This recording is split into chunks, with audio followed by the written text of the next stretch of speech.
तुम कहो जरा एक बार भोला मेरा है, भोला मेरा मैं भोले का, बना रहे प्यार भोला मेरा है। श्री शिवाय नमस्ते। हरदर महादेव पुस्तक की जो कथा चल रही है ब्रह्म शिव महापुराण की, उसको ध्यान से सुनिए और महादेव की कृपा का पात्र बनिए और उनकी दया का पात्र बनिए और मंदिर जाइए, एक लोटा जल चढ़ाइए। श्री शिवाय नमस्ते।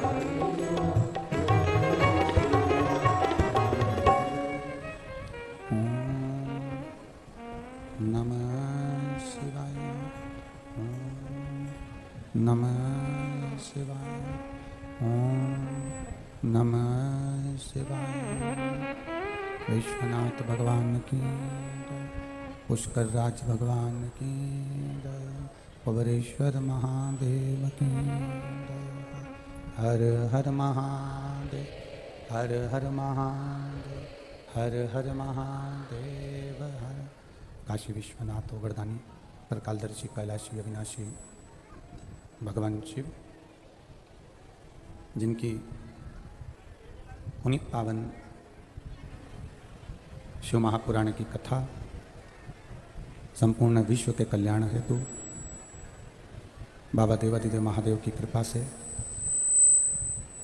श्रवण करने का सौभाग्य आप और हमको प्राप्त हुआ है। इनको दूर रखवाओ तो खुले। आप देवालय शिवालय में जाते होंगे तो दरवाजे के बाहर कीर्ति मुख देखते होंगे। जो दरवाजे के बाहर एक मुखौटा टंगा होता है, मुंह टंगा होता है, वो कैसे प्रकट हुआ और किस कारण से प्रकट हुआ, महादेव ने उसको क्यों प्रकट किया, क्या कारण था, क्यों उनको इतना गुस्सा आया। तो आप देखिए आगे कथा में बहुत ही रोचक रोमांचक कथा है, बहुत ही बढ़िया है। शायद आपने पहले नहीं सुनी होगी, ना सुनने को मिलेगा, इसलिए आप जरूर सुनिए। श्री शिवाय नमस्तुभ्यम, हर हर महादेव। एक सुख प्रदान करा है, बड़े सौभाग्यशाली हैं। जो कीर्ति मुख है आपकी बीमारियों को कैसे खा लेता है, कैसे दूर कर देता है मन में प्रवेश करते हुए। आप सुनिए पंडित प्रदीप मिश्रा जी से। ऊपर कथा श्रवण करने वाले हैं और जितने इस कथा के मंडप में विराजमान, पंडाल में विराजमान सभी श्रोता भाई बहन, कभी कभी जीवन में ऐसा भी समय आ जाता है कि जिस समय पर हम अच्छा करने का प्रयास करते हैं और वो अच्छा हो नहीं पाता है। वैसी जैसा दिख रहा है। क्लियर आवाज नहीं आ रही है हमको?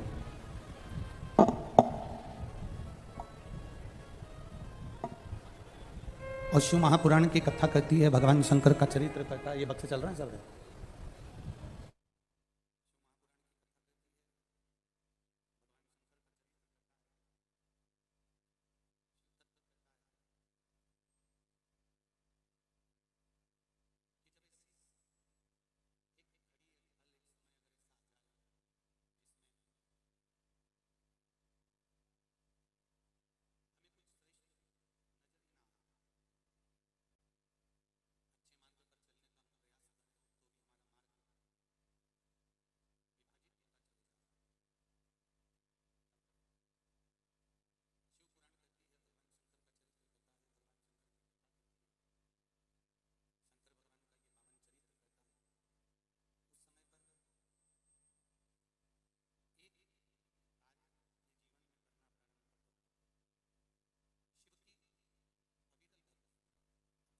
उतारना प्रारंभ करो।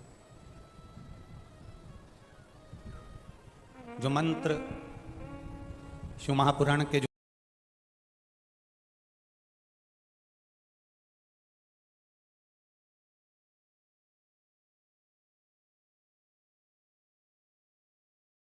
मूल मंत्र हैं, पंचाक्षर नमः शिवाय, षडाक्षर ओम नमः शिवाय या श्री शिवाय नमस्तुभ्यम, ऐसे मंत्रों का स्मरण हम अपने मुख से करना प्रारंभ कर दें, हम अपनी वाणी से करना प्रारंभ कर दें।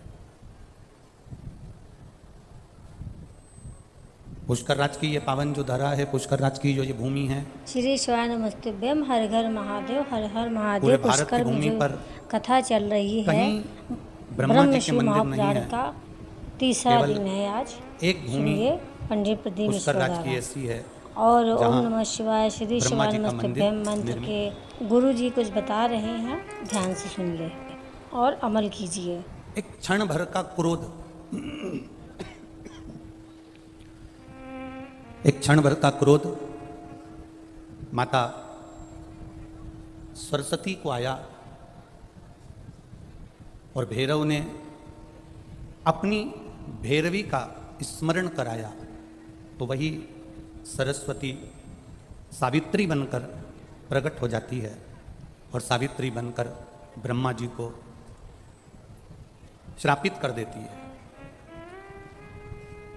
एक बात अपनी जिंदगी में उतार कर रखना कि जिससे तुमने विवाह करा है, जिसके साथ तुम्हारी शादी हुई है, जिसके साथ में तुम्हारा मंगल विवाह हुआ है, जिसके साथ तुम्हारी शादी हुई है, पाणी ग्रहण संस्कार हुआ है, विवाह हुआ है,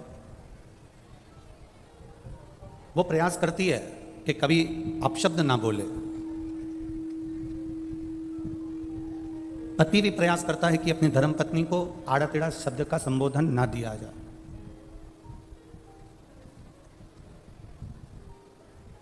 कोई ऐसा शब्द ना बोला जाए जिससे पति की वाणी का बुरा पत्नी को लगे या पत्नी की वाणी का बुरा पति को लगे। ऐसा कोई शब्द, ऐसा कोई संबोधन, ऐसी कोई वाणी पत्नी भी नहीं बोलना चाहती और पति भी नहीं बोलना चाहता। हमने एक बात पहले की कथा में कही, अगर आपके स्मरण में होगी तो आप लोगों ने अगर सुना होगा, अगर आस्था चैनल पर आप कथा सुनते होगे तो आपके स्मरण में होगी।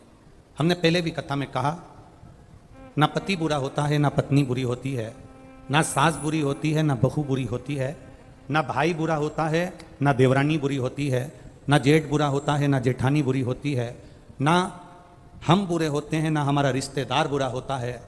एक समय ऐसा हो जाता है जो हर एक व्यक्ति से बुराई उत्पन्न करा देता है। उस समय को हमें टाल देना।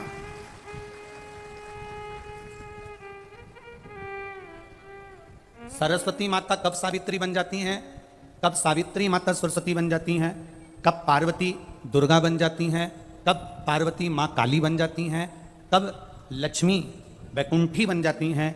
कब माता लक्ष्मी अपने आनंद सुख को देने वाली धान्य लक्ष्मी, संतान लक्ष्मी, वैभव लक्ष्मी, सिद्ध लक्ष्मी, प्रतिष्ठा लक्ष्मी बन जाती हैं? समय का कोई ठिकाना नहीं होता। व्यक्ति बुरा नहीं है। घर में आने वाली तुम्हारी बहू बुरी नहीं है। बहू कभी जिंदगी में बुरी नहीं होती। अगर बुरी होती तो वो तुम्हारे बेटे से शादी नहीं करती, पहले ही मना कर देती कि मेरे को इससे शादी नहीं करना। बुरी नहीं है, बहू बुरी नहीं है, सास बुरी नहीं है। सास अगर बुरी होती तो अपनी रकम को तुड़वाकर, अपने जेवर को तुड़वाकर बहू के लिए रकम नहीं बनवाती, बहू के लिए जेवर नहीं बनवाती। बहू बुरी नहीं है, सास बुरी नहीं है, पति बुरा नहीं है। परिस्थितियां कुछ ऐसी बन जाती हैं, कुछ समय की घड़ी, पल, क्षण, चक्र ऐसा चल जाता है जिसके कारणवश हमारे भीतर बुरा हमको नजर आने लगता है, बुरा हमको दिखने लगता है।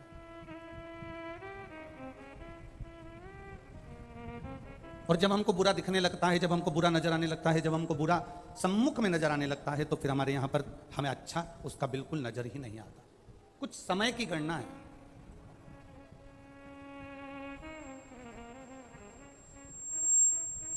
हम कर्म कर कर भूल जाते हैं, पर हमें भान नहीं हो पाता कि हमने कर्म कौन सा करा।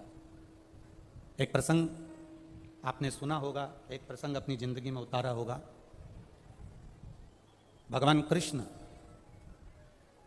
कारागार में माता देवकी और वसुदेव को छुड़ाने के लिए गए, तब भगवान कृष्ण की जो उम्र थी वो 14 वर्ष की थी। कितने वर्ष के हैं? जम के बोलो जरा। 14 वर्ष।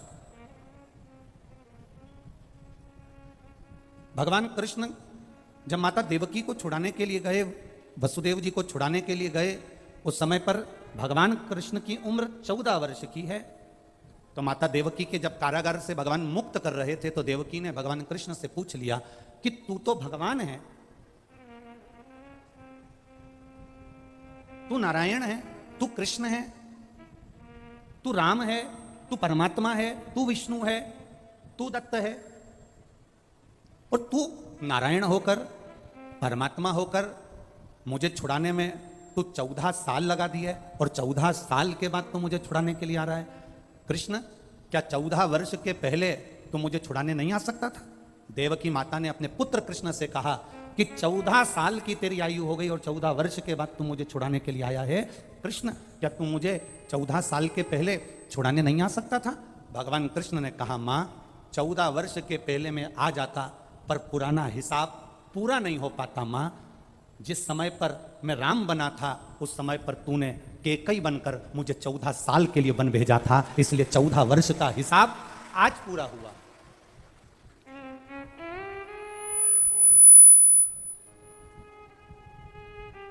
चौदह वर्ष का हिसाब आज पूरा हुआ है।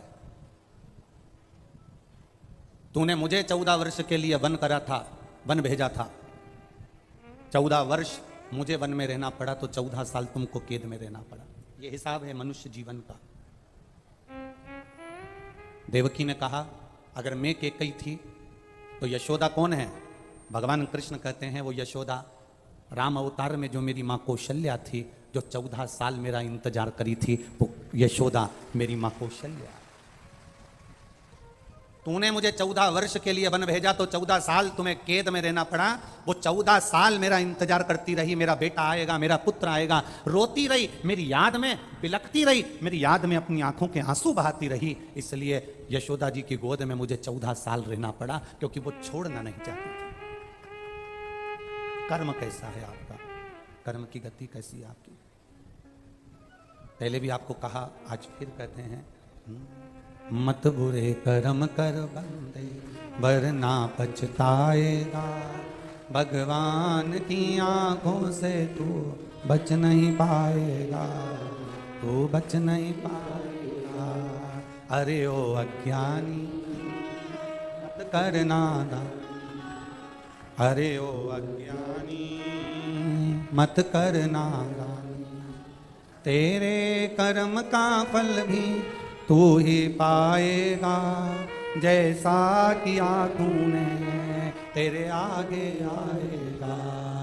मत बुरे कर्म कर बंदे, मत बुरे कर्म कर वरना पछताएगा। भगवान की आंखों से तू बच नहीं पाएगा, तू बच नहीं पाएगा। कोई बुरा नहीं है संसार में, ना पिता बुरा है, ना माँ बुरी है, ना पत्नी बुरी है, ना पति बुरा है, ना भाई बुरा है, ना सखा बुरा है, ना सास बुरी, ना ननन बुरी, ना बहू बुरी, कोई बुरा नहीं। हम जो अदालत में तलाक लेने के लिए जाते हैं, पति पत्नी दोनों अदालत में तलाक लेने के लिए खड़े रहते हैं, हम उनसे हमेशा कहते हैं, थोड़ा सा इंतजार करो, इतनी जल्दी निर्णय मत लो कि मुझे तलाक चाहिए। इतनी जल्दी मायके में जाकर मत बैठ जाओ कि मैं इस व्यक्ति के साथ रह नहीं सकती, मुझे ये बिल्कुल नहीं होना, मेरे सामने नहीं होना, मैं इसके साथ एक मिनट नहीं रह सकती। मान लो तलाक ले भी लिया, तुमने जिद पकड़कर तलाक ले लिया और मालूम पड़े तुमने दूसरी शादी कर ली। अभी तो तुमको जो भेरू मिला था उस पर कम सिंदूर चढ़ा था, अगला जो मिला पूरा सिंदूर चढ़ा हुआ मिल गया, तो क्या कर लो? हमारा केवल इतना सा कहना है, तलाक का निर्णय लेने से पहले, अपने परिवार को तोड़ने से पहले, हम बेटे से भी कहेंगे और बेटी से भी कहेंगे, हम सास से भी कहेंगे और बहू से भी कहेंगे, हम पिता से भी कहेंगे और पुत्र से भी कहेंगे, हम बेटी के माता पिता से भी कहेंगे तो हम बेटे के माँ बाप से भी कहेंगे। कोई बुरा नहीं है, बुरा है हमारा समय। ये समय को थोड़ा निकल जाने दो, सब अपने आप अच्छा होते चले जाएगा। उस समय की कीमत को पहचान। हम समय की कीमत नहीं जान पा रहे, हम अपने समय को नहीं पहचान पा रहे। हम सोचते हैं कि, और देखो ये तो सीधी सीधी बातें, माताएं जब हलवाई जब भोजन बनाता है इतना बड़ा कड़ाव रखता है, बड़ा सारा कड़ाव, उसमें एक बोरी शक्कर डालता है, रवा डालता, हलवा बनाता, सीरा बनाता, उसके पास में एक पलटा होता है, बोलो होता है कि नहीं होता? वो खोचा, पलटा, क्या बोलते हैं इधर इसको? पलटा। वो पलटा, उसका नाम ही पलटा है। पलटे का मतलब है कि उसको नीचे से ऊपर पलट देना, ऊपर से नीचे पलट देना। क्यों पलट देना? क्योंकि वो जले ना। अर्थात समय का इंतजार करो। किसी देवता के पास में पलटा नहीं है, पर मेरे शंकर भगवान के पास में त्रिशूल जो दिखता है वो पलटे जैसा ही है। उसका काम केवल पलटने का है, कब नीचे से ऊपर कर दे और कब ऊपर से नीचे कर दे किसी को नहीं मालूम पड़ता। किसी देवता के पास में पलटा नहीं मिलेगा। तुम देख लो भगवान विष्णु के पास में चक्र है, चक्र से क्या वो हलवा पलट सकता है, सीरा पलट सकता है? भगवान के पास में गदा है, गदा से क्या सीरा पलट सकता है? बोलते जाओ, पलट जाएगा क्या? तलवार है, तलवार से सीरा पलट जाएगा? नहीं। पर त्रिशूल एक ऐसा है जो पलटने का भी काम कर देता है। वो मेरे देव आदिदेव महादेव के पास में है, उसने अपने पास संजो कर रखा है, वो पलट देता है। भाग्य को पलटने में देरी नहीं करता, थोड़ा समय जरूर लग सकता है। आप इतनी जल्दी निर्णय मत लेना कि मैं इसके साथ नहीं रह सकती, ये मेरे साथ नहीं रह सकता। हमें एक दूसरे के साथ नहीं रहना। बस आज के बाद हम एक दूसरे का मुंह नहीं देखेंगे किसी के कहने पर, चाहे इधर वाले समझाएं चाहे उधर वाले समझाएं। मेरा बेटियों से, मेरा बेटों से निवेदन है, आपका निर्णय आपके पास में है। आपको सोचना चाहिए कि हम घर परिवार अगर छोड़कर, एक अपने माता पिता को छोड़कर इसके साथ अगर शादी करी है, थोड़ा एडजस्ट करने का प्रयास करेंगे। जब नहीं होगा तब सोचा जाएगा। जब भी कोई निर्णय लेने का समय आए तब अपने मन को शांत रखकर, शिव का नाम लेकर, ओघड़दानी को याद कर कर, उसका भजन कर कर तब निर्णय लो कि मैं करूं ना करूं। और एक बात बहुत अच्छे से याद रखना, जब आप कोई निर्णय तक नहीं पहुंच पाओ, आपको भड़काने वाले ज्यादा मिलेंगे। रहने दे, अगर वो ऐसा करता है तो क्यों जा रही है तू उसके पास में, मत जा। नहीं बेटी, थोड़ा एडजस्ट कर। बेटी का मां कब तक एडजस्ट करूं? हर बार गाली दे देते हैं, अपशब्द कह देते हैं, ताना दे देते हैं, हाथ उठा दे। सुन, शांति रख, एक बार फिर अच्छा बनकर उनको अच्छा बनाने का प्रयास कर। बेटा कह दे पत्नी ऐसी है, ऐसा बोल दिया, कोई बात नहीं, थोड़ा शांति रख। हाँ, अगर अपन निर्णय नहीं ले पा रहे तो फिर किसी अपने माता पिता के सामने बैठकर फिर विचार करना कि मैं निर्णय क्या लूं। माता पिता भी सही निर्णय नहीं ले पाए तो किसी सतगुरु के पास जाना। साधारण गुरु के पास मत जाना, नहीं तो वो कह देंगे कि तुम्हारी किस्मत में तो ये पति लिखा ही नहीं था, ये शादी जबरदस्ती हो गई, पत्रिका तो मिली ही नहीं थी, रिश्ता तो होना ही नहीं था। अब हो गया, उसको क्या करें? ये तो मालूम है कि ये रिश्ता नहीं होना था, गुण नहीं मिला, ये नहीं मिला, वो नहीं मिला, अब हो गया, उसका करे तो करे क्या? ये सब बात पुरानी हो गई। किसी सतगुरु के पास जाना, वो गुरु जिसने कभी किसी के संबंध को विच्छेदित नहीं हुआ, उस गुरु के पास जाना और गुरु के पास जाकर फिर बैठकर कहना। होता है कभी कभी अपना मोबाइल का फंक्शन अपने ही हाथ से गड़बड़ हो जाता है, अपने से नहीं सुधरता। सुधरता है क्या कभी कभी? तुम्हारी उम्र 75 वर्ष की हो गई, तुमने भले कितना भी कमाया हो, कितने भी लोग तुम्हारा कहना मानते हो, पर कभी कभी तुम्हारा मोबाइल 75 साल के तुम हो गए, फिर भी तुम्हारा मोबाइल तुम सुधार नहीं पाते। तो क्या कहते हो? 15 साल का पोता, उसको आवाज लगाओगे, ए भानु इधर आ। हाँ दादाजी, अरे हमारा मोबाइल में ना जाने क्या हो गया, देख तो जरा। और भानु ने 15 साल का छोरा ने हाथ में मोबाइल लिया, कर पुरा के दादाजी के दिया, दादाजी चालू हो गया। दादाजी ने कहा मैं 75 साल का, मुझे मोबाइल सही करना नहीं आए और ये 15 साल का सही कर जाए। कभी कभी अपना मोबाइल अपने से ठीक नहीं होता। तुम ये मत सोचना कि तुम बहुत उम्र वाले हो गए, हमने कोई धूप में बाल सफेद नहीं करे, हमने कोई ऐसा नहीं करा, इतनी अकड़ में मत रहना कि कभी कभी 75 साल वाले का भी मोबाइल 15 साल का छोरा सही कर जाता है। वो स्मरण रखना अपने पास।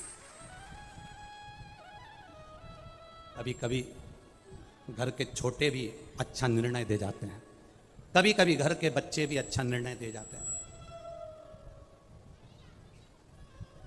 अहंकार में निर्णय नहीं लिए जाते। तुम भले 75 साल के हो गए, तुम भले 80 साल के हो गए, तुम भले 70 साल के हो गए, कभी कभी मोबाइल घर का बच्चा सुधार देता है। और अगर बच्चे से भी नहीं सुधरता, घर के व्यक्ति से नहीं सुधरता, तो फिर मोबाइल को दुकान वाले के पास भेजा जाता है। दुकान वाला कहता है इसको 7 दिन तक यहाँ पड़े रहने दो, मैं कंपनी में भेजूंगा, कंपनी से सुधर के यहाँ आ जाएगा। बोलो सही है कि गलत है?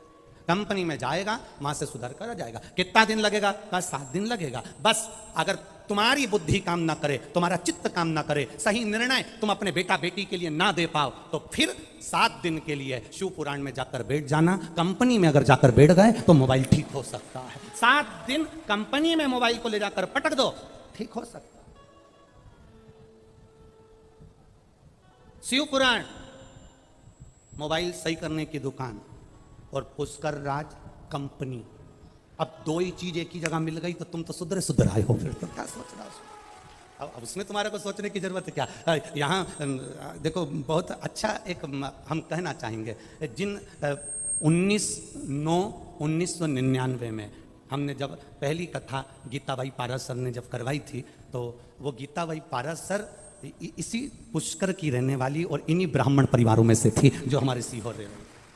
और यहाँ कई ब्राह्मण पुरोहित परिवार ऐसे होंगे जिनकी वो रिश्तेदार भी लगती होगी। किनकी रिश्तेदार, खड़े होना जरा आप लोगों के, ये इन लोगों के रिश्ते में भी है। और कल हमारे वो पुरोहित जी हमको जो दर्शन कराने गए उनके भी रिश्ते में है। ये एक सहज वाली बात है। तो हमारे को तो हम ये कहेंगे कि हम यहाँ कथा करने के लिए अगर आए हैं तो हमको तो ऐसा लगता है कि हमारे परिवार में ब्रह्मा जी ने नहीं, यहाँ ब्राह्मणों ने कहीं ब्रह्मा जी से कहा होगा, तो यहाँ शंकर जी की कथा यहाँ हो रही। ये शिव तत्व है, ये शंकर की उदाहरण।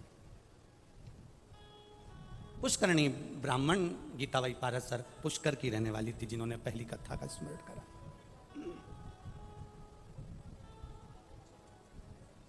अब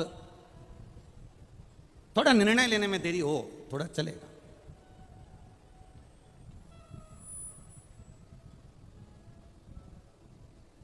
कल एक पत्र आया था, उस पत्र में किसी बहन ने लिखा था कि ब्राह्मण, संत, गुरु, साधु, सन्यासी, इनको तो माया से मतलब नहीं होना चाहिए, पैसे से मतलब नहीं होना चाहिए, फिर ये धन क्यों लेते हैं, पैसा क्यों लेते हैं। अब राजस्थान वाले हैं, जरा प्रश्न थोड़ा भारी करते हैं।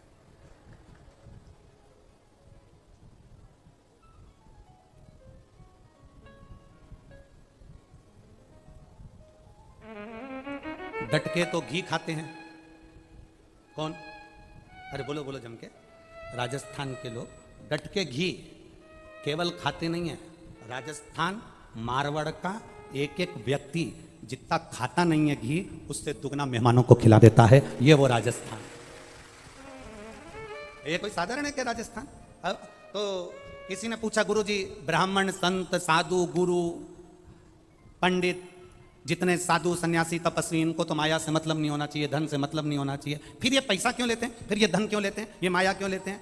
तो मेरा निवेदन केवल इतना है कि संत, साधु, गुरु, सन्यासी, ब्राह्मण, ये सब तुमसे पैसा, माया इसलिए लेते हैं कि माया भी रोती है कि हमारी कब काया सुधरेगी। जब साधु संत के हाथ में आती है, साधु संत उसे भंडारे भोजन में लगा देता है, तो माया की भी काया पलट जाती है। इसलिए संत, ब्राह्मण, साधु, गुरुजन, सन्यासी, तपस्वी, साधक, उपासक, ये धन तुमसे लेकर माया की काया पलटने में लगा देते हैं।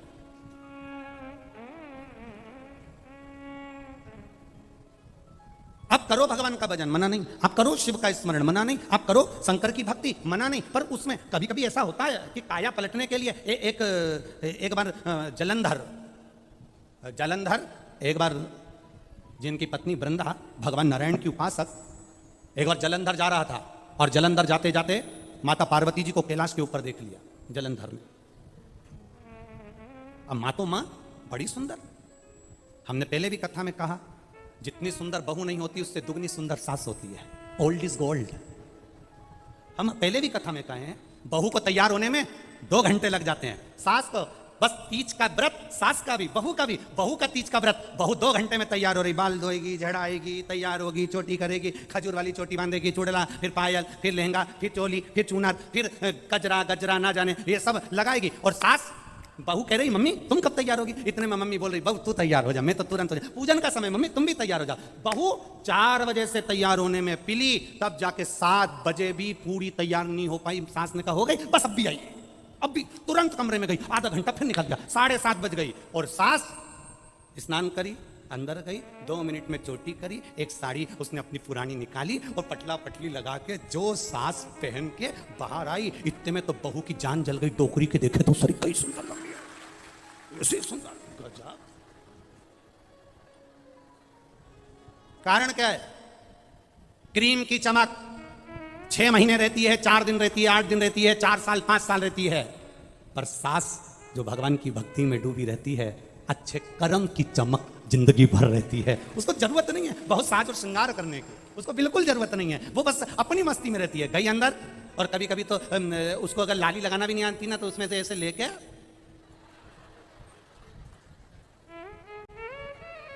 और इतने में बहू ने कह दिया मम्मी यहां पे पाउडर ज्यादा दिख रहा है, तो इतने में मुंह में से जरा सा थूक लिया।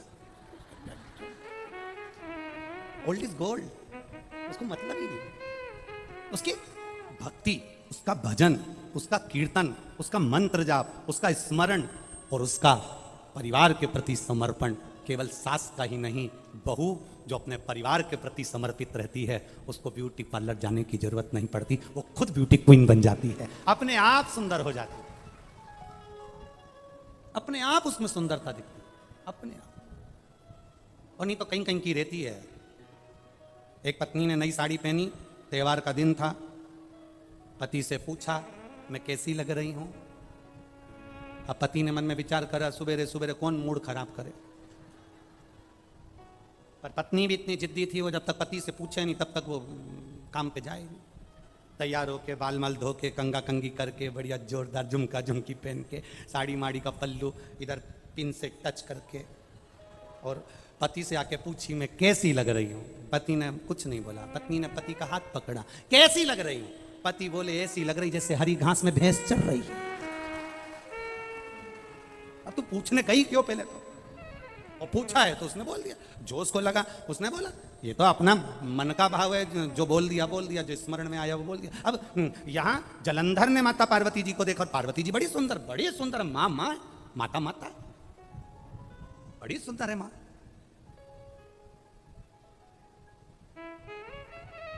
जलंधर ने देखा कि पार्वती जी बड़ी सुंदर हैं। अब जलंधर ने मन में विचार करा कि कुछ भी हो, पार्वती को मैं अपनी पत्नी बनाऊंगा।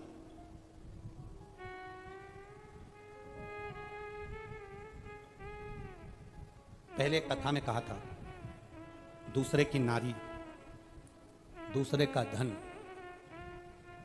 दूसरे का मकान, दूसरे का वैभव देखकर कभी अपनी दृष्टि को गलत मत होने, कभी मत होना। जलंधर ने गलती कर दी, और जलंधर ने देखा पार्वती जी बड़ी सुंदर है, मैं इनसे विवाह करूंगा, मैं इनसे शादी करूंगा। अब पार्वती जी तक यह खबर लेकर कौन जाए कि पार्वती जलंधर तुमसे शादी करना चाहता है, जलंधर तुमसे विवाह करना चाहता है? इस खबर को लेकर जाएगा कौन? इस सूचना को लेकर पार्वती जी तक पहुंचेगा कौन? चंद्रदेव को बुलाया, चंद्र ने मना कर दिया। इंद्रदेव को बुलाया, इंद्र ने मना कर दिया। सबको बुलाया, गरुण वरुण सब आए, परंतु सबने मना कर दिया। सूचना पहुंची ब्रह्मा जी के पास में। ब्रह्मा जी ने, भगवान ब्रह्मदेव के पास में सूचना पहुंची कि जलंधर पार्वती जी के पास में विवाह का प्रस्ताव भेज रहा है, ये अच्छी बात नहीं है। और ब्रह्मा जी ने पहुंचकर तुरंत जलंधर को समझाने का प्रयास करा। जलंधर, ये तुम्हारा निर्णय ठीक नहीं है। जलंधर, तुम किसी पर नारी पर अपनी दृष्टि दो। भगवान देव अधिदेव महादेव की धर्मपत्नी मां जगत जननी, मां जगत धात्री, मां दुर्गा भवानी, माता पार्वती पर तुम अपनी दृष्टि दे रहे हो, ये ठीक नहीं है जलंधर, ये श्रेष्ठ नहीं है। ब्रह्मा जी का काम था समझाने का, समझा रहे, पर जलंधर मानने को तो तैयार हो। कभी कभी ऐसा हो जाता है, बेटी को समझाया जाए तो नहीं मानती, बेटे को समझाया जाए तो नहीं मानता, सास को समझाया जाए तुम चुप हो जाओ, नहीं मानती, ससुर को समझाया जाए तुम चुप हो जाओ, नहीं मानते, भाई को समझाया जाए तुम चुप हो जाओ, नहीं मानते। फिर वही बात है, समय की घड़ी ऐसी चलती है जिस समय पर क्रोध जब उपजता है कोई मानने को तैयार नहीं होता, और जब पूरा काम बिगड़ जाता है तब सब आंख से आंसू ढालकर फिर रोते हैं, चुप बैठे रहते हैं। जलंधर को समझाया, जलंधर को समझाने का प्रयास करा। जलंधर को समझाने के लिए अग्रण्य आए। ब्रह्मा जी ने जलंधर को समझाने का प्रयास करा, ब्रह्मदेव ने जलंधर को समझाने का प्रयास किया, समझाया, नहीं माने। कोई राजी नहीं हुआ कि पार्वती जी के पास में विवाह का प्रस्ताव कौन लेकर जाएगा। केतु को बुलाया, केतु राजू नहीं हुआ। राहु को बुलाया तो राहु से जलंधर ने कहा, जब पार्वती के साथ अगर मेरा विवाह हो गया तो मेरा जो राज्य है राहु तुझे दे दूंगा। लालच आ गया, लोभ बढ़ गया, लालच बढ़ा।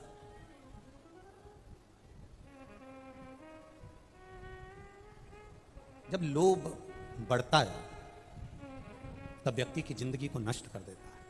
बड़ा लोभ व्यक्ति के जीवन को नष्ट करता है। लोभ, दुकान पर बैठे हो, सुबह 8 बजे से लेकर सुबह रात्रि को 9 बजे तक तुम्हारी दुकान खुली रहती है।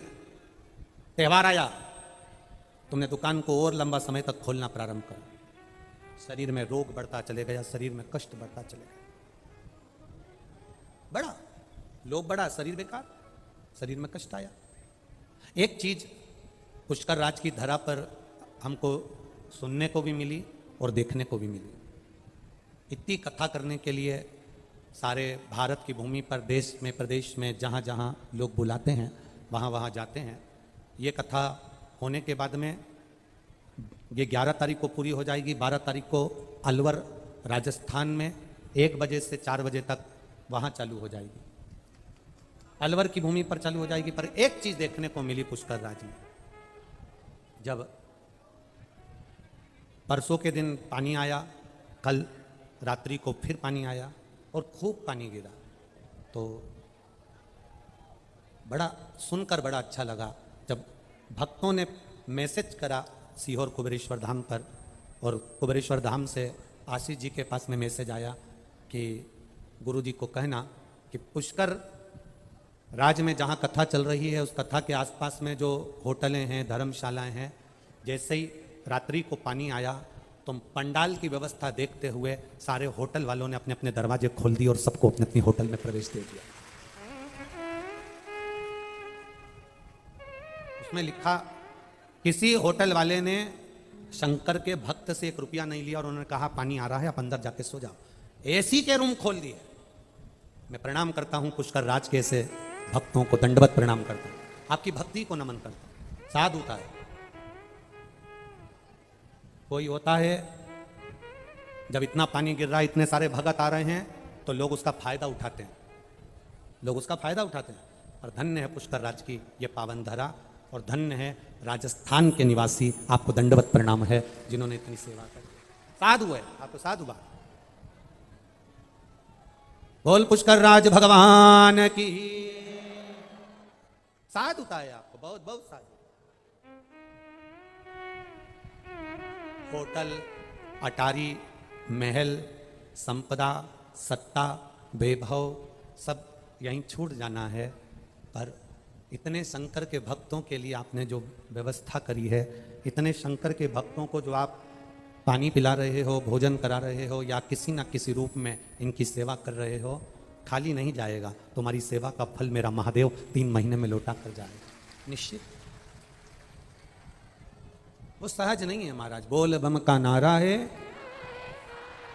बोल बम का नारा है।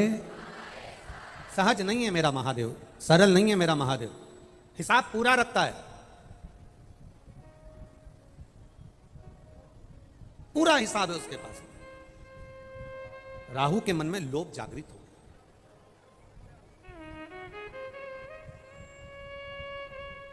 अब बहुत ज्यादा लोभ विनाश का कारण बन जाता है, बहुत ज्यादा लोभ। राहु के हृदय में जब लोभ जागृत हो गया, राहु के हृदय में जब लोभ आ गया, क्योंकि जलंधर ने कहा कि राहु अगर पार्वती से मेरी शादी हो गई, पार्वती से मेरा विवाह हो गया, तो मेरा जो राज्य है, जलंधर कह रहा है मैं पूरा राज्य तुमको दे दूंगा।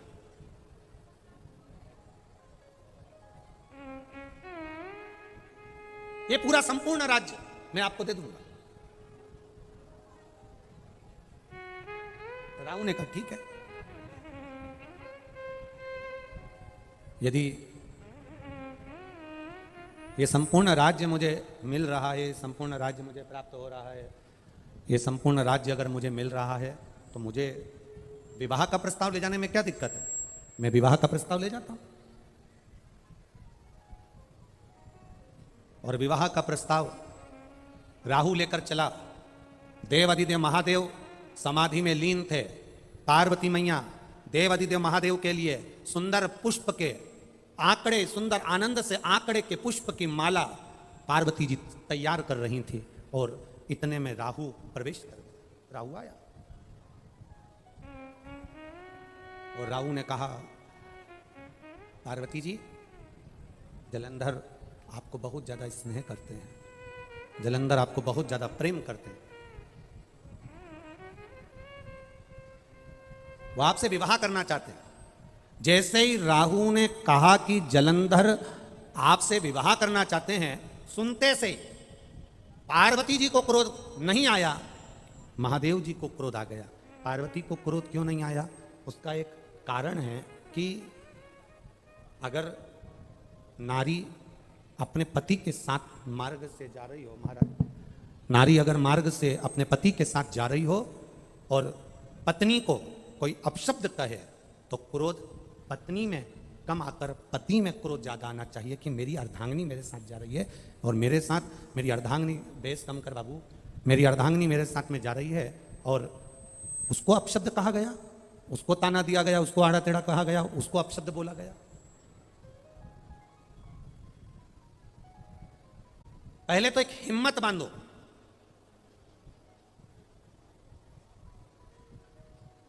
पहले एक हिम्मत बांधी है कि नारी, लोग कहते हैं कि अबला होती है, लोग कहते हैं नारी कमजोर होती है, पर शिव महापुराण ने एक बार भी नहीं कहा कि नारी अबला होती है, कि नारी कमजोर होती है।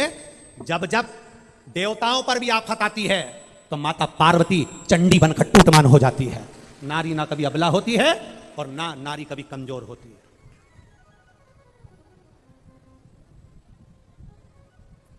ये दुनिया के लोगों ने एक कह दिया नारी कमजोर है। नारी काहे की कमजोर है? किस बात से कमजोर है नारी? हमने पहले भी कथा में कहा, कोई विधर्मी आपको निगाह उठाकर नहीं देख सकता। अगर आप स्वयं अगर पद्मावती और झांसी की रानी हो तो दुनिया में किसी की सामर्थ्यता नहीं कोई आपको निगाह उठाकर देख लिया। आपने वो बल होना चाहिए, आपने वो सामर्थ्यता होना चाहिए। कैसे? कोई देख ले भला, कोई किसी पर कोई कमेंट्स कर दे भला, कोई किसी को अपशब्द बोल दे भला? नहीं। पार्वती मैया को क्रोध नहीं आया पर देवाधिदेव महादेव को क्रोध आ गया। पार्वती जी ने केवल राहु को घूर कर देखा, एक टकटकी लगाकर राहु को पार्वती जी ने घूर कर देखा। उतनी देर में तो पार्वती जी के देखते से ही राहु की आंख में से आंसू टपकना प्रारंभ हो गए। जरा विचार करना, अगर कोई कुछ कह दे तुमसे और स्त्री मात्र अगर घूर के देख ले तो अच्छे अच्छे के पसीने छूट जाते हैं। वो नारी हुआ करती है, वो नारी हुआ करती है। कभी कभी बड़ा एक बहुत विचित्र बात है, बहुत थोड़ा ध्यान देना हो। हमारी बात का लोग थोड़ी गलत जगह लेकर चले जाते हैं, परंतु उम्मीद है कि जितने शंकर के श्रोता हैं वो वाणी को समझते हैं, उस बात को बहुत ध्यान करते हैं। एक पहले ऐसा नियम था, बहुत पहले की बात है, बहुत पहले की बात है। पहले ऐसा नियम था, पति मर जाता था तो पत्नी ऐसा हाथ जोड़कर अर्थी के पीछे पीछे चलती थी और पति के साथ, बोलो बोलो जम के बोलो, सती हो जाती थी। था कि नहीं था ऐसा नियम? पहले ऐसा नियम था। अब एक पति ने अपनी पत्नी से कहा कि पत्नी स्त्री नारी कमजोर होती है, तो नारी ने अपने पति से कहा, नारी बराबर दुनिया में कोई बलवान नहीं हो सकता। जब एक नारी अपने बच्चे को जन्म देती है तब उसका दूसरा जन्म होता है, वो मौत के मुंह से भी वापस लौट कर आती है अपनी औलाद को जिलाने के लिए, अपनी औलाद को जीवित रखने के लिए मौत के घाट से वापस लौट कर आती है। जितना बल नारी में होता है उतना बल पुरुष में नहीं। इतने में पति ने कहा, पत्नी में इतना बल नहीं जितना पुरुष में होता है। पत्नी ने कहा, ठीक है। जब पति प्राण छोड़ता है, मरता है, तो जलती हुई चिता में जिंदा नारी बैठती है, उसमें उतना बल होता है। अब एक बार कोई पति को, अभी तक नारी सती होती थी, किसी को सता होता हुआ बता दो। कोई एक ढूंढ कर लेकर आओ जो सता हो गया, एक नहीं मिलेगा। नारी में बल होता था, पति को अर्थी पर चिता पर लेकर गोदी में बैठ जाती थी, लाल चूनर ओढ़कर, पूरा श्रृंगार कर कर पूरा गांव देखता था, और नारी की बलता यह होती थी कि वो सती हो जाए। पर अब तुम कह रहे हो कि तुम इतने बलवान हो, तो पत्नी मरे तो सता क्यों नहीं हो गए? एक बल बता दिखाओ।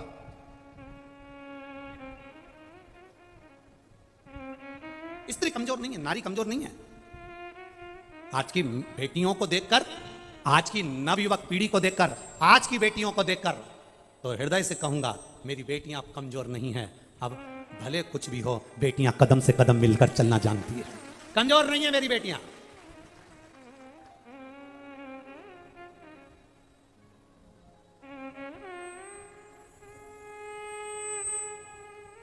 कदम से कदम मिलाकर चलना जानती है। अब पार्वती जी ने केवल राहु को देखा और राहु की आंख में से आंसू बहने लगे। भगवान शंकर को क्रोध आ गया। इतना क्रोध देवादिदेव महादेव को आया, इतना क्रोध आया, इतना क्रोध आया कि क्रोध के कारण जैसे शंकर भगवान को क्रोध आया था और ब्रह्मा जी के समय पर नख से अपने पैर के अंगूठे के नख को तोड़ा और काल भैरव को प्रकट करा, काल भैरव से कहा कि ब्रह्मा का सिर काट दो, ऐसे ही शिव जी को जलंधर का विवाह प्रस्ताव जो राहु लेकर आया था उसको देखकर क्रोध आ गया। और इतना क्रोध मेरे महादेव को आया कि उनके क्रोध से एक गण प्रकट हो गया।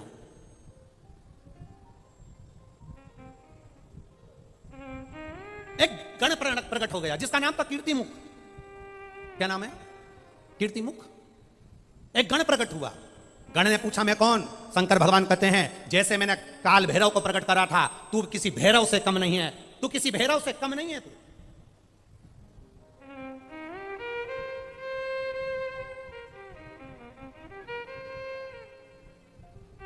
तू किसी भैरव से कम नहीं है।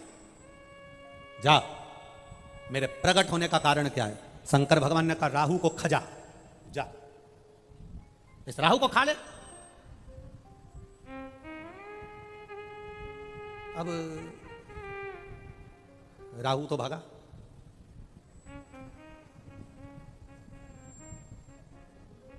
ये जो शादी के बीच में जो होते हैं ना, लड़का लड़की के बीच में जो होते हैं, रिश्तेदारों के बीच में जो होते हैं, थोड़ा सा भी संबंध खराब होता है ना तो सबसे वाले बीच में जो रहते हैं सबसे पहले भागते हैं।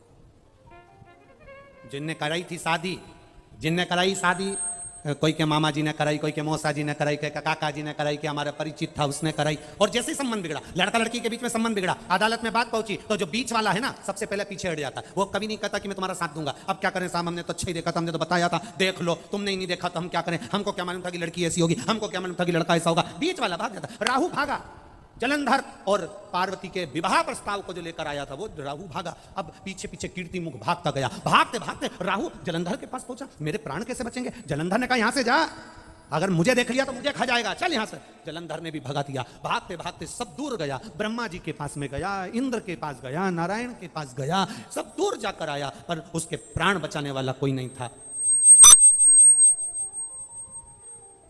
उसके प्राण बचाने वाला कोई नहीं था। भागते भागते भागते भागते आखिरी में उसने देख लिया कि कोई प्राण नहीं बचा रहा। तब शंकर जी के एक शिवालय में जाकर बैठ गया। हाथ में जल का पात्र भरने के लिए पात्र भी नहीं था, हाथ की अंजलि में सरोवर के जल को भरा। हाथ की अंजलि से भी जल नीचे गिरने लगा। अपने तन का वस्त्र लेकर उसको जल में भिगोकर देवादिदेव महादेव को चढ़ाकर उनको प्रसन्न कर रहा था। तब शिव जी प्रसन्न हो गए, क्योंकि भोला तो भोला है। श्राप दिया था, मारने के लिए आतुर हुए थे। इतने में शंकर जी ने कहा बोल राहु क्या चाहिए? राहु कहता है कीर्तिमुख से बचा लीजिए, वो मुझे खा जाएगा, प्रभु रक्षा करिए। शंकर जी ने राहु को अपने जटा में छुपा लिया, जटा में छुपाया। जब जटा में छुपाया इतनी देर में कीर्तिमुख आया। कीर्तिमुख ने कहा भोलेनाथ राहु तुम्हारी जटा में छुपा है, उसको मुझे खाना है, बाहर निकालो। शंकर भगवान कहते हैं अब उसे मत खा, मुझे प्रकट करा था राहु को खाने के लिए, भूख लग रही है, मैं किसको खाऊं? शंकर भगवान ने कहा तू मेरा गण है, एक काम कर, भूख लग रही है, तू अपने आप को खा जा। कीर्तिमुख ने अपने हाथ पांव शरीर खाना चालू कर दिया। खाते खाते कीर्तिमुख पूरे शरीर को खा गया, केवल मुख बचा। तब शंकर भगवान से कहता है मेरे मुख का क्या करूं? शिव जी कहते हैं चिंता मत कर, तू मेरा गण है, मेरे कहने को तूने माना है, मेरे कहने पर तू अपना पूरा शरीर खा गया। तेरा ये मुख काल भैरव का एक स्वरूप कीर्तिमुख के नाम से रहेगा। पूरे मृत्यु लोक में जितने देवालय, जितने शिवालय, जितने मंदिर रहेंगे, उस मंदिर के गेट पर तेरा मुख लगाया जाएगा। कभी भी आपने एक मुख मंदिर के गेट पर देखा होगा? जीवान बाहर निकली है, भयंकर सा मुख है। किसी किसी मंदिर में तुमने देखा होगा दरवाजे पर बिल्कुल बीच में लगा हुआ वो मुख नजर आता है। वो शंकर भगवान ने जिसको प्रकट करा था वो कीर्तिमुख था। शिव जी ने कहा सुन कीर्तिमुख, तू काल भैरव का स्वरूप रहेगा, तू भैरव का स्वरूप रहेगा। मंदिर में, देवालय में, शिवालय में, दरवाजे पर तू बैठा रहेगा, चौखट पर तू बैठा रहेगा। जो शिवालय के अंदर जल चढ़ाने के लिए प्रवेश करेगा उसके अंदर जितना दुख होगा, जितनी तकलीफ होगी, जितना कष्ट होगा, जितनी बीमारी होगी, जितना रोग होगा, जो शंकर के मंदिर में एक लोटा जल लेकर प्रवेश करेगा, भरे हुए पात्र को जब तू देखेगा तेरी दृष्टि उस पात्र पर पड़ेगी। और जो अंदर प्रवेश करेगा उसको कितनी भी बड़ी बीमारी हो उसको तुझे खा जाना है, उस बीमारी को तुझे निगल जाना है। बस कीर्ति मुख का काम इतना है कि जल चढ़ाने वाले के दुख को, जल चढ़ाने वाले की तकलीफ को, जल चढ़ाने वाले की बीमारी को कीर्ति मुख उसको निगल जाता है, कीर्ति मुख उसको खा जाता है, उस बीमारी को समाप्त कर देता। कई लोग कहते गुरुजी ये आप कहते हो शंकर जी के मंदिर जाया करो, एक लोटा जल चढ़ाया करो, एक बेलपत्री का सेवन करा करो, इससे होता क्या है? इससे लोगों की बीमारियां समाप्त हो रही। इतने पत्र आते हैं, इतने लेटर आते हैं, ये जितने पत्र आते हैं हम सब यहीं छोड़कर जाते हैं। आपके जितने जितने जिसको अगर संशय हो इन पत्रों को पढ़ना और इनके ऊपर इनका mobile number, address, phone number सब लिखा, इनके घर चले जाओ। जिनको संशय हो वो जरूर जाए इनके घर पर। और एक पत्र आया देखिए,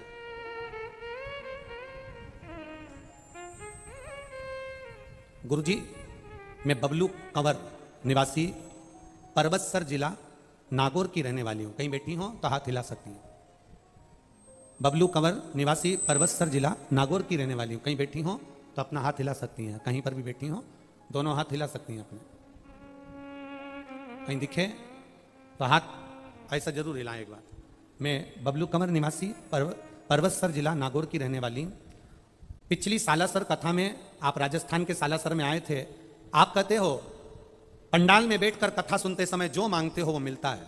मैं भी अपने नागौर जिले से आई और मैंने सोचा चलो सालासर जी में महाराज कहता है तो अपन मांग कर देखें। पिछली सालासर की कथा में मनोकामना लेकर आई थी और बाबा ने मेरी मनोकामना पूरी करी। मेरे जमाईसा की नौकरी की मनोकामना लेके आई थी गुरुदेव, बाबा ने पूर्ण करी। मेरे जमाईसा 5 मई 2023 को रेलवे में उनकी नौकरी लग गई, इसलिए मैं यहां प्रणाम करने के लिए आई। शिव उदारता क्या है? आप अगर शंकर के मंदिर जा रहे हो, आप शिव महापुराण की कथा में पहुंच रहे हो, हाँ हम ये मानते हैं।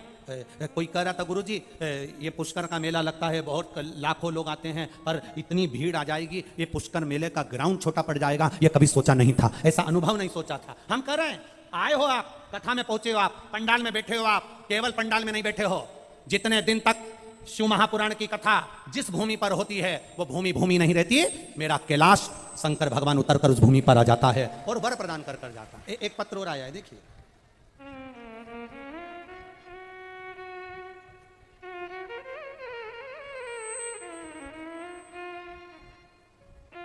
सुनील बाथम, मंजू बाथम, नगर अजमेर, पियर भोपाल मध्य प्रदेश का है। कहीं बैठी हो तो हाथ हिला सकती हैं। सुनील बाथम, मंजू बाथम, नगरा अजमेर, कहीं बैठी हो तो हाथ हिला सकती हैं। दिख गई क्या? अच्छा उधर हैं तो हाथ हिला दीजिएगा दीदी, आप जहां पर भी बैठे हो दोनों हाथ हिला दीजिएगा। गुरुदेव 12 साल से संतान का सुख नहीं था, सब जगह से मना कर दिया गया था कि तुम्हें संतान नहीं होगी। ऐसा कोई देवता का स्थान नहीं, कोई देवी का स्थान नहीं जहां नहीं गए, प्रणाम नहीं करा, संतान का सुख नहीं हुआ। आपकी कथा 2 साल से सुनना प्रारंभ करा, इसके पहले 1 साल पहले और सुनी, ऐसे 3 से 3.5 वर्ष कथा का स्मरण किया। पहली बार जब कथा सुनी 3 वर्ष पहले, तब बाबा की कृपा से टीवी के सामने बैठकर वर मांगा कि बाबा 12 साल हो गए, संतान का सुख नहीं, कृपा करना। शिव की करुणा का हम क्या वर्णन करें बाबा। गुरुजी 12 साल के बाद मेरे भोलेनाथ ने सफेद आंकड़े का प्रयोग करा तो मेरे घर में बेटे का जन्म हुआ। मेरे बेटे को मैं यहाँ प्रणाम करने के लिए लेकर आई हूँ। 12 वर्ष के बाद संतान का सुख दिया है, जिसका फोटो में लगा रही हूँ। बच्चा आया है क्या साथ में? उनके साथ अगर बच्चा आया हो तो आस्था चैनल वाले टीवी पर दिखा देना। अब इतनी दूर से बच्चा कैसे आएगा यहाँ, तो टीवी पर दिखा दो उसको। बच्चा आया हो तो उसको गोदी में ले लो माँ। 12 वर्ष के बाद बच्चे का फोटो आप टीवी पर जो फोटो लगाया है उसका भी स्मरण कर सकते। 12 वर्ष के बाद। और महाराज खाली ना जाता कोई दर से तुम्हारे, खाली ना जाता कोई दर से तुम्हारे, मैं भी खड़ा हूं नन्हे बाएं, अपने हृदय लगा लो लगा लो, गिरा जा रहा हो, उठा लो उठा। आपकी भक्ति का बल बढ़ा लो, आपके स्मरण का बल बढ़ा लो। जो मंदिर के अंदर जाए, जो 1 लोटा जल चढ़ाने के लिए जाए, जो शिवालय में प्रवेश कर जाए, 1 लोटा जल जो महादेव को समर्पित करने के लिए जाए, शिव कथा कहती है कीर्ति मुख तो उस चौखट पर भैरव के रूप में विराजमान होना और उसके दुख को तू खा जाना, उसकी तकलीफ को तू निकाल लेना, उसके बीमारी को तू समाप्त कर देना। बस मंदिर की चौखट, लोग कहते हैं मंदिर जाने से क्या फायदा होता है, मंदिर में प्रवेश करने से क्या होता है, मंदिर के अंदर जाने से क्या होता है, शिवालय में जाने से क्या होता है, शंकर के मंदिर में प्रवेश करने से क्या होता है। उसका एक फल है, आप मंदिर के अंदर पांव रखकर देखो तो, आप भीतर प्रवेश कर देखो तो। कई लोग कहेंगे हमारे पुष्कर में कथा हो रही है, हमारे पुष्कर में कथा हो रही है। कई पुष्कर के लोग भी ऐसे होंगे जो भीड़ को देखकर यहां तक पहुंच भी नहीं पाएंगे। हमारा उनसे निवेदन है, यह बार बार नहीं होने वाली है। कोई भाग्य जगे होंगे और ब्रह्मा जी को अच्छा लगा होगा तो यहां बुला लिया। कठिन, बहुत कठिन है यहां तक पहुंचना। अजमेर में बैठे हुए लोग सोचेंगे 15 किलोमीटर पर हो रही है, भीड़ बहुत हो रही है, कैसे जाएं, क्या करें। कुछ तो होगा शिव पुराण में जो यह जयपुर से, बीकानेर से, फलोदी से, राजस्थान में ना जाने कहां कहां से, पंजाब, हरियाणा, ऐसी ना जाने कहां कहां से यहाँ हैं। कुछ तो इनकी झोली में बाबा ने भरा होगा, तब तो ये यहाँ पहुंचे हैं। और बाबा लुटाने के लिए आया, और अगर आप उसके दरवाजे तक पहुंचकर नहीं लूट पाए तो तुम्हारी जिंदगी बेकार है महाराज। गए वो लुटाने को आया।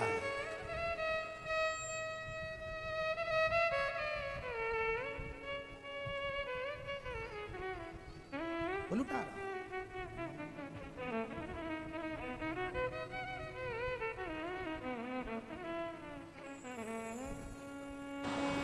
देखिए महादेव ने अपने परम भक्त की कैसे झोली भरी, कैसे 12 साल बाद उसके पुत्र हुआ, क्योंकि उसने महादेव पर विश्वास किया। सर जब हर जगह से हार गई तो महादेव पर विश्वास। जोरदार ताली बजाएं। कहते हैं 12 विश्वास वर्ष है के तो बाद शिव है, बाबा ने जो दिया, विश्वास नहीं तो कुछ भी नहीं है, आप कुछ भी कर लो। रोइए मत, अब तो खुश होइए। विश्वास नमस्ते हर घर महादेव।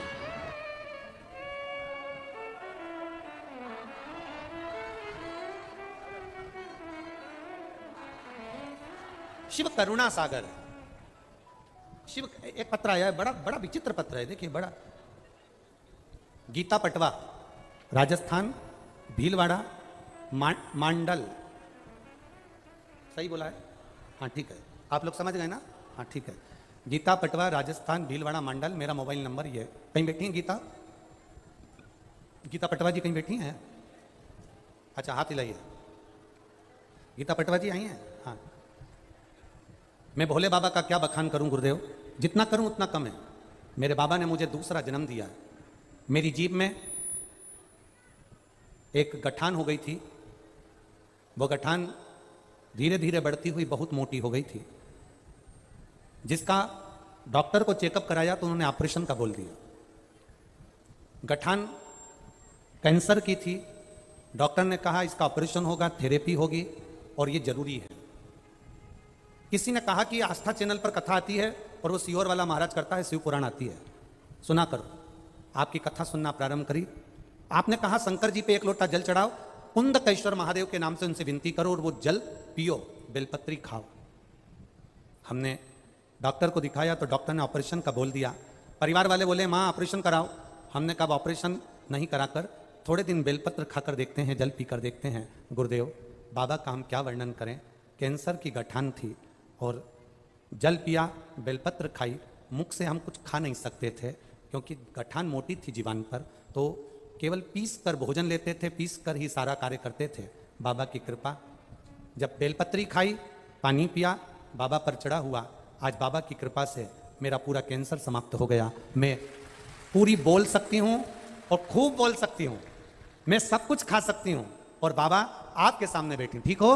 दोनों हाथ हिला दो एक बार, हर हर महादेव। डॉक्टर भी आश्चर्य में है कि ये कैंसर समाप्त कैसे हो सकता है। शिव तत्व है, औघड़ी। बैठिए बहन, हर हर महादेव। शिव भक्ति है। आप जितना भगवान शंकर का गुणगान करेंगे, आप जितना भगवान शिव से प्रार्थना करेंगे, आप जितना शिव के मंदिर में जाना शुरू करेंगे, हम फिर कहेंगे शंकर भगवान के मंदिर के गेट पर उनके गण मणिभद्र वीरभद्र रहते हैं, पर ऊपर तुम्हारे दुख का हरण करने वाला, तुम्हारे कष्ट का हरण करने वाला, तुम्हारी बीमारी को भी नोच लेने वाला, तुम्हारे तकलीफों को खींच लेने वाला, तुम जब जल का पात्र लेकर अंदर प्रवेश करते हो तब वो तुम्हारे दुख को खींच लेता है, खींचता है। अच्छा, किसी ने एक बार प्रश्न करा कि गुरुजी ये बताओ, आप कहते हो कि भगवान के मंदिर में जब हम प्रवेश करते हैं तो काल भैरव, कीर्ति मुख, भगवान के गण हमारे दुख को खींच लेते हैं, ऐसा कभी होता है क्या? हम उनसे निवेदन करना चाहेंगे, ये बारिश का जो पानी गिरता है, ऊपर पानी जाता कैसे है? बोलो जम के। जो नदी, तालाब, समुद्र, बावड़ी जितना पानी भरा होता है, सूर्य की किरण से वो पानी भाप के माध्यम से ऊपर खींचा जाता है और वही पानी हमको दिया जाता है। जब ऊपर वाला पानी को खींच सकता है तो जब हम शंकर के मंदिर में जाते हैं तो ऊपर वाला दुख भी तो खींच सकता है। बस यही तरीका।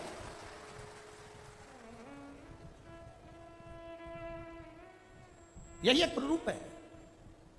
कोई कह दे हमारे पुष्कर में कथा चल रही है, हमारे यहां बहुत भीड़ है, हम नहीं जाएंगे। अजमेर वाले कह दें हमारे पास में कथा चल रही, बहुत भीड़ है, कैसे चले जाएंगे? जाना, 7 दिन ना जा पाओ तो 1 मिनट के लिए जाना। कंकर शंकर की इस भूमि पर बैठकर 5 मिनट, हाँ आना तो अपनी सोने की रकम, चांदी का सामान या जेवर फेवर लेकर मत आना, उसके बनकर जाना, उसके होकर जाना। बैठना, बहुत गर्मी, उमस भी पड़ेगी, तपन भी पड़ेगी, पंखा भी झेलना पड़ेगा। कोई कथा सुनना सरल बात थोड़ी ना है। जैसे पुराने जमाने में संत तप करते थे, तपते थे, आसपास आगी लगा लेते थे, तपते थे, तब भगवान मिलता था। तुम भी 3 घंटा क्या, कथा तो 1 बजे से चालू होती है, तुम सुबह 6 बजे से एक जगह पे बैठकर तपते हो, पानी की बोतल तक लेने के लिए बाहर नहीं जाते। क्यों? गए तो अंदर आ नहीं सकते, बाहर गया अंदर नहीं आ पाऊंगा तो जाऊं कैसे? जैसा बैठा है, जिस जगह बैठा है, जिस आसन से बैठा है, कितना ना बाथरूम जाना, ना कहीं जाना। सुबह 6 बजे से रात्रि को कथा हो 4 बजे तक, 5 बजे तक निकलने में समय लगता है। इतने घंटे की तुम्हारी साधना रहती है, ना बाथरूम जाना, ना कहीं खाने जाना, ना पानी पीने जाना, ना कहीं जाना। एक जैसा आसन लगा के टप्पा मारकर एक जैसे बैठे इंतजार कर रहे हो कथा का, इंतजार। और कोई तुम्हारे लिए वीआईपी व्यवस्था नहीं है कि तुम आओगे तो तुम्हारे को कोई पंखा झेलने वाला खड़ा है कि आना और तुम्हें पंखा झेलेंगे। यहां तो पंखा झेलने वाला भी नहीं, अपने ही साथ कुश्ता लाओ और झेलता जा। यहां तो केवल तुम्हारा तप है, साधना है। 3 घंटे बैठकर जो तुम तप साधना करते हो, 4-4 घंटे तक कथा का इंतजार करते हो। और कथा का इंतजार केवल 4 घंटे से नहीं, कई कई तो ऐसी माताएं बैठी है जो 2 साल से इंतजार कर रही है कि अपने पास में कथा हो जाए, चले जाए। इंतजार में लगे हो, कथा चित्त को धारण करने के लिए लगे हो, तो भगवान भी तो तुम्हारे मन के मनोरथ पूर्ण करेगा। भगवान भी तो झोली भरेगा, वो भी तो खाली नहीं भेज सकता, वो भी तो झोली भर कर भेजेगा। ये उसके ऊपर है। अब आए जरूर हो, पहुंचे जरूर हो। बोल बम का नारा है, इतनी धीमे बोलोगे तो हो गया कल्याण तुम्हारा है। बोल बम का नारा है, उसके सहारे पर रहना, ना घर के भरोसे।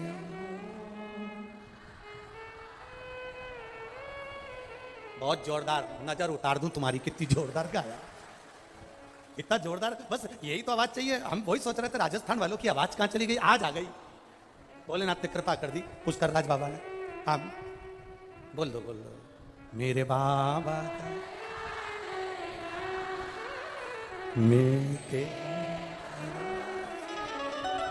मेरे बाबा मैं तेरे,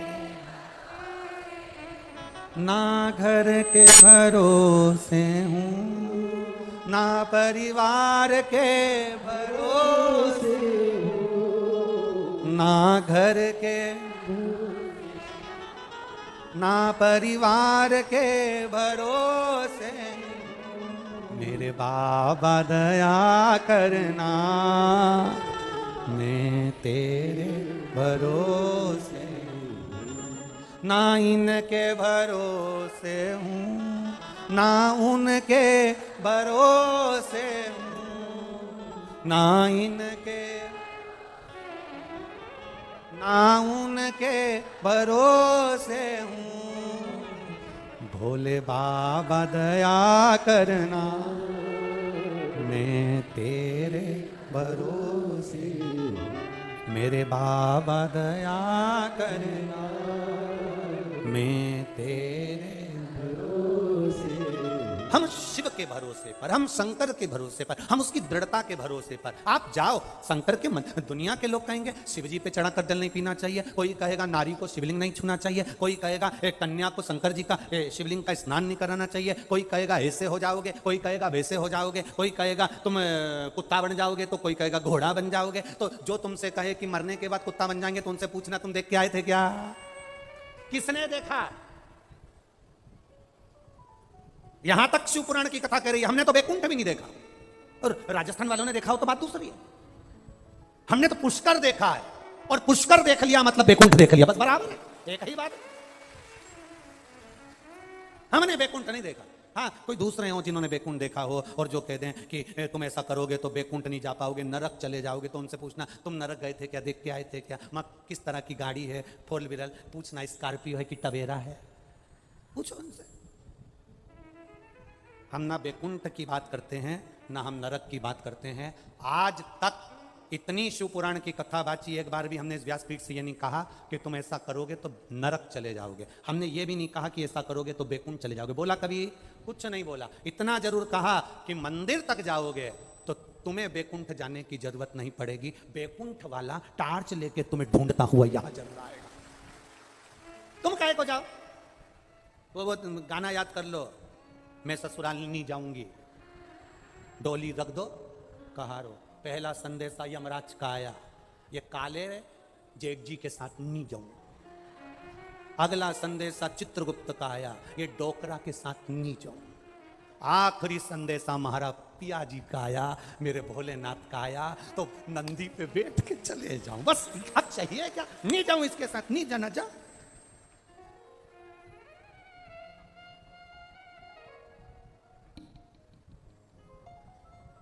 अरे हम तो दिन रात बाबा को मनाने में, बस उसकी आराधना में। अरे मंदिर लगी रोशनी भो जाऊं कैसे, मारा रुसी गया भोलेनाथ मनाऊं कैसे। ओ तांबा का हंडा में,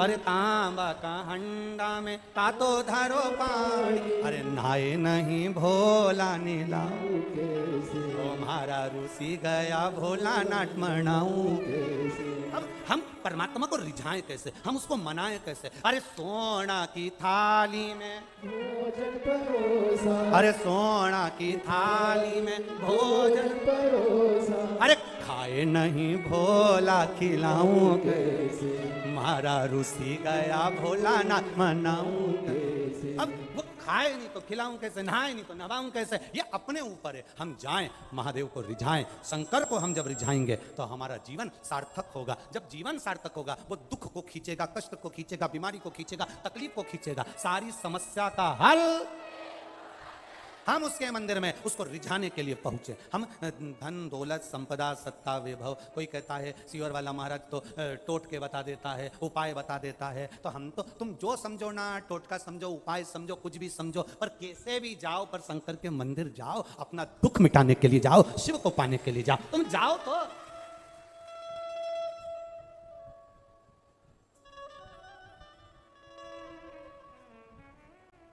किसी के सामने जाने से, किसी से कहने से तुम्हारा दुख नहीं मिटने वाला। तुम भगवान के सामने कहोगे तो दुख मिट जाएगा, दुख मिटेगा।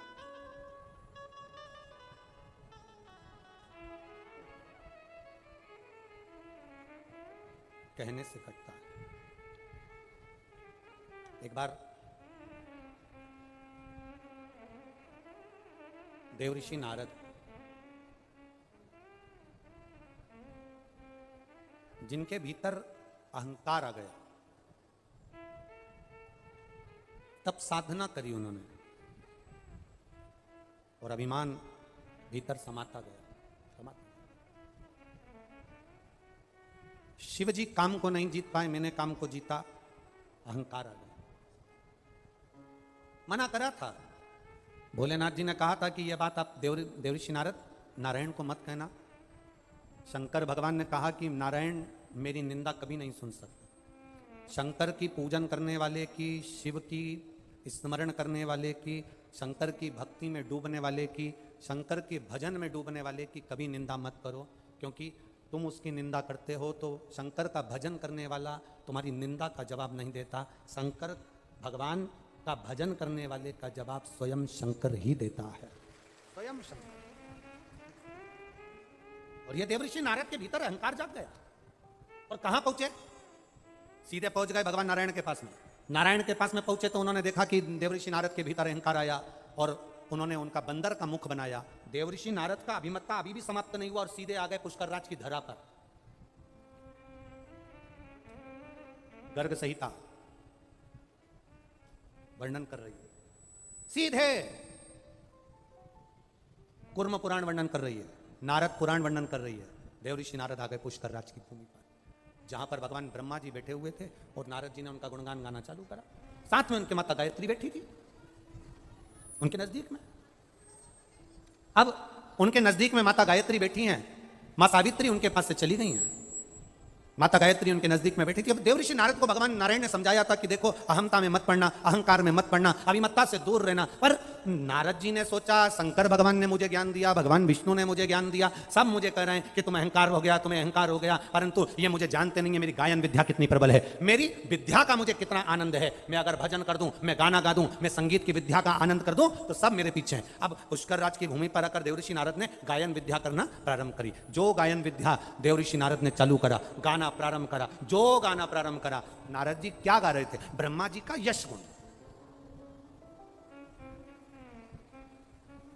आप किसी का यश गुण गाइए, वो बड़ा प्रसन्न होगा।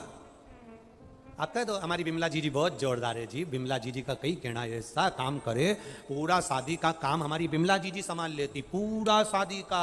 बिमला जी जी तो फूल के गेंदा फूल हो गई। अब शादी में सारे घर के लोग होटल में एंजॉय कर रहे हैं और बिमला जी जी घर संभाल रही, क्योंकि चढ़ा दिया ऊपर। सारे घर के लोग होटल में एक से बढ़कर एक आइटम खा रहे, दही बड़ा ने, चाउमीन ने, चमक लड्डू ने, आइसक्रीम सब खा रहे, और बिमला जी जी फोन लगा रही, मैं सुबह से भूखी हूं, खाना भेजो। जी जी तुम्हारे पास खाना नहीं पहुंचा? इतने में उन्होंने अपने नौकर को भेजा, जी जी को टिफिन दे किया, ठंडा और फूल, गेंदा फूल और फूल। हमारी बिमला जी जी बहुत अच्छी, पूरा घर संभाल लेती है। घर में जब कार्यक्रम होता है तो हमारी बिमला जी जी पहले आ जाती है। हमारी बिमला जी जी पूरा घर देखती है, कपड़े संभालती, जेवर संभालती, और बहुएं क्या करती? डेंटिंग पेंटिंग करके एंजॉय करती। बिमला जी जी फूल और गेंदा का फूल, वो फूल गई बिमला जी जी। अब सारा कपड़ा का घड़ी बना रही बिमला जी जी, सामान रख रही बिमला जी जी, जेवर संभाल रही बिमला जी जी। दरवाजे पर एक भी बंदूक वाला गार्ड छोड़ने की जरूरत नहीं पड़ी, गार्ड छोड़ते तो 800 रुपए रोज देना पड़ता। अंदर बैठी, अरे बोलो तो, बिमला जी जी फूल। कौन सा? गेंदा का फूल संभाले। और बाद में शादी पूरी होने के बाद सबकी विदाई हुई, सबको साड़ी दी, सबको डब्बा दिया, सबको गिफ्ट आइटम दिया। बिमला जी जी को कौन सा ज्यादा दे दिया? फूल, गेंदा का फूल। और कर करके मर गई बेचारी बिमला जी जी। और आखिरी में मिला क्या? जी जी तुम घर में थी तब फैलारा पड़ा था, उठा लेती। जी जी मैं अंगूठी रख के गई थी, वो कहां गई? आखिरी में मिला क्या? अपयश। इसलिए कोई तुम्हें चने के झाड़ पे चढ़ाए, खूब प्रेम से के बिमला जी जी, बिमला जी जी, बिमला जी जी, बिमला जी जी कह देना, काय की जी? मैं तो चंडी देवी ना चढ़िए। अब ब्रह्मा जी का गुणगान देवऋषि नारद गा रहे थे, पुष्कर राज की धरा, मां गायत्री बाजू में बैठी। अब माता गायत्री पास में बैठी और पुष्कर राज में ब्रह्मा जी का गुणगान देवऋषि नारद गा। जो ब्रह्मा जी का गुणगान गाया तो स्वयं कुबेर जी महाराज, स्वयं कुबेर चढ़कर सुंदर आनंद से पहुंच गए पुष्कर राज की धरा पर। अब जो पुष्कर राज की धरा पर कुबेर पहुंचे, नारद जी तो गुणगान गाने में लगे थे, ब्रह्मा जी का खूब जोर जोर से। इतने में नारद जी ने जो कुबेर को देखा और देखते से ही कहा कि ये कुबेर के धन में जो खजाना नहीं, वो खजाना मेरी वाणी में है। इतने में गायत्री मैया के पास में बैठे होने पर उन्होंने भगवान ब्रह्मा जी से कहा, मैं वेद माता हूं। पुष्कर राज की धरा पर गाय के मुख से ब्राह्मणों ने गाय को खड़ा कर कर वेद की ध्वनि कर कर मुझे प्रकट करा है, मैं गायत्री हूं। अगर मेरे नजदीक में अगर कोई बैठा है और उसको भी अभिमान आ जाए तो यह श्रेष्ठता नहीं है। देवऋषि नारद को अभिमान आया है, ब्रह्मा जी आप कुछ बोलोगे नहीं? आए हुए अतिथि का आदर करना चाहिए, सम्मान करना चाहिए। कुबेर आया तो उसका आदर करना चाहिए, कुबेर आया तो उसका सत्कार करना चाहिए। पर यहां तो नारद जी उसका उपहास उड़ा रहे हैं। अगर कोई आया है, आतिथ्य भाव में आया है, आदर करिए, सम्मान करिए, आप उसका आदर करो। पर कुबेर की हंसी उड़ाई है देवऋषि नारद ने, अपनी विद्वत्ता का बखान करा है देवऋषि नारद ने। ब्रह्मा जी ने नारद जी को बुलाया, पुत्र तुम्हारे गायन में कमी है, पुत्र तुम्हारे गायन में कमी है, तुम में संगीत की विद्या का फल नहीं है, जाओ कहीं से सीख कर आओ। इतने में देवऋषि नारद ने कड़क होकर कह दिया, मैं मुझ में गायन विद्या नहीं, मैं कहां सीखने जाऊं। इतने में गायत्री मैया ने उसी समय पर कह दिया, किसी उल्लू से जाकर सीख लो। गायत्री माता बोली, उल्लू से जाकर सीखो। गायत्री मैया ने गलत नहीं कहा था। गायत्री मैया ने तो मार्ग बताया था कि उल्लू के पास जाकर सीख लो। पर देवऋषि नारद को बुरा लग गया कि माता गायत्री मुझसे कह रही है कि मैं उल्लू के पास जाकर गायन विद्या सीखूं। इतने में देवऋषि नारद की आंख से आंसू बहने लगा कि मेरा अपमान माता गायत्री ने कर दिया। ब्रह्मा जी ने कहा, गायत्री ने तुम्हारा अपमान नहीं करा, वो वेद माता है, वेद की ध्वनि करने वाली है, संसार का उद्धार करने वाली है, मंद बुद्धि को भी बुद्धि देने वाली है, अज्ञानी को ज्ञान देने वाली है। वो वेद माता साधारण नहीं है। तुझे अहंकार में देखकर कहा कि उल्लू से जाकर सीखो, तो तुम्हें क्रोध नहीं आना चाहिए, जाओ। गायत्री माता ने कहा ना उल्लू के पास में जाओ, तो गायत्री ने कोई दूसरे उल्लू के पास तुमको नहीं भेजा है। जो उल्लू लक्ष्मी जी के पास रहता है उस उल्लू के पास जाओ। कौन सा उल्लू? जम के बोलो जरा। जो लक्ष्मी जी के पास है। ब्रह्मा जी से नारद जी ने पूछा, सारे उल्लुओं में वो उल्लू श्रेष्ठ क्यों है? मैं क्यों उस उल्लू के पास वेद विद्या सीखने के लिए, गायन विद्या सीखने के लिए जाऊंगा? आखिर उस उल्लू में क्या है? ब्रह्मा जी तो बाद में बोला, माता गायत्री ने कह दिया, सुनो देवऋषि नारद, जिस लक्ष्मी जी के पास में उल्लू है उसका नाम गणबंधु उल्लू है। क्या नाम है उसका? गणबंधु। उस उल्लू का नाम है जो लक्ष्मी जी के पास रहता है। क्या नाम है उसका? गणबंधु। गायत्री माता कह रही है वो उल्लू साधारण नहीं है, चुप रहकर बैठता है। दुनिया के लोग उसको उल्लू समझते हैं, पर वो उल्लू साधारण नहीं। कई लोग संसार सागर में नारद जी ऐसे हैं जिनको खूब व्यक्ति जब पढ़ लिख जाता है, विद्वान बन जाता है, अहंकार में फूल जाता है, तो अपने घर में कोई कोई व्यक्ति ऐसा रहता है सीधा, जिसको लोग केवल उल्लू ही समझते हैं, पर वो उल्लू नहीं रहता, उसके अंदर धैर्य, ज्ञान और विद्वत्ता रहती है, साधारण नहीं हो सकता। वीडियो पसंद आए तो लाइक करें, सब्सक्राइब करें, शेयर करें। हर घर महादेव बोले, शीलेश्वर नमस्तुभ्यम बोले। और आगे कथा, ये तीसरे दिन की कथा है, चौथे दिन की कथा कल मिलेगी। शीलेश्वर नमस्तुभ्यम।